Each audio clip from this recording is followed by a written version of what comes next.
back. I'm Len Archibald back with us today, our movie reviewer extraordinaire. I'm very excited about this one. It's called Beast with Idris Elba. And it's one of those movies at first I thought, why make this? It's just an angry, horrible lion chasing them around. What did you think about this one? So I know what you thought, but when I saw the trailer, I was like, Idris Elba fighting a man-eating lion? Yeah, take my money. So, so this basically all takes place in Africa, where Idris Elba is estranged from his daughters. He's taking them to the land where his wife was, where he met his wife actually, and they run into Sharpto Copley, who's Idris Elba's best friend in the film.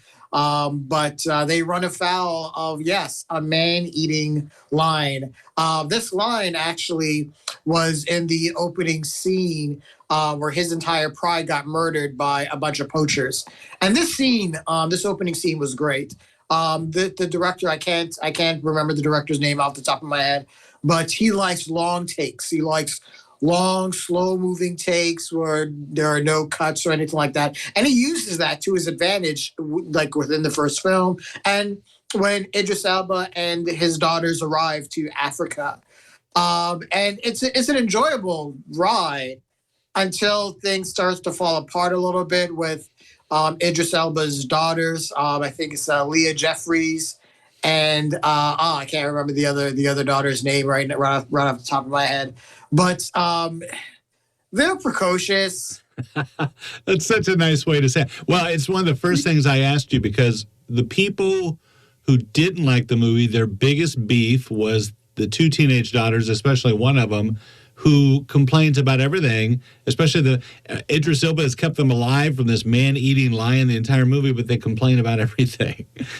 Yeah, there's a scene where Idris Elba's tried to keep them safe, and it's like, hey, stay in the Jeep. I'm going to try to get some help. I'll be back.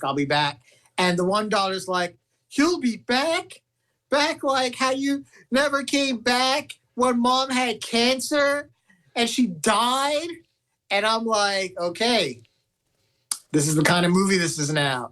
I'm kind of over the whole teenagers like not listening to their parents kind of trope because there are some teenagers that are rebellious and don't listen to their parents, but not everyone does that. And some teenagers are actually resourceful and actually can help out and have ideas. And this film kind of failed on that front, and it just made it seem like Idris Elba was basically against the world. It was Idris Elba against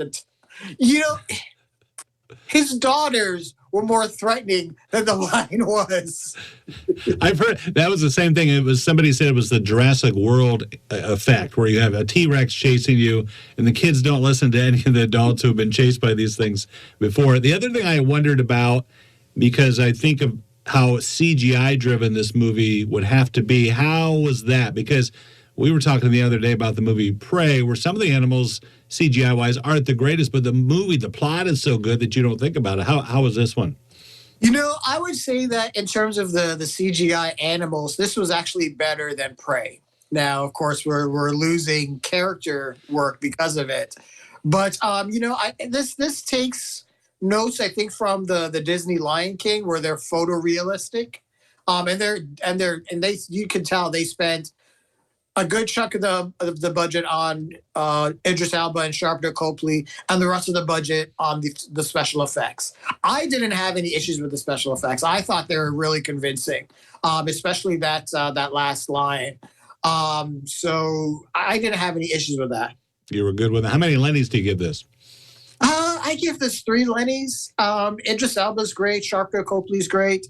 The special effects are great. The cinematography, the movie on a technical level is fantastic, but it's bogged down by a script and by a couple characters that just take the movie back a ways. And so catch this on Netflix or Amazon or wherever streaming platform this arrives on. I think that's where it belongs.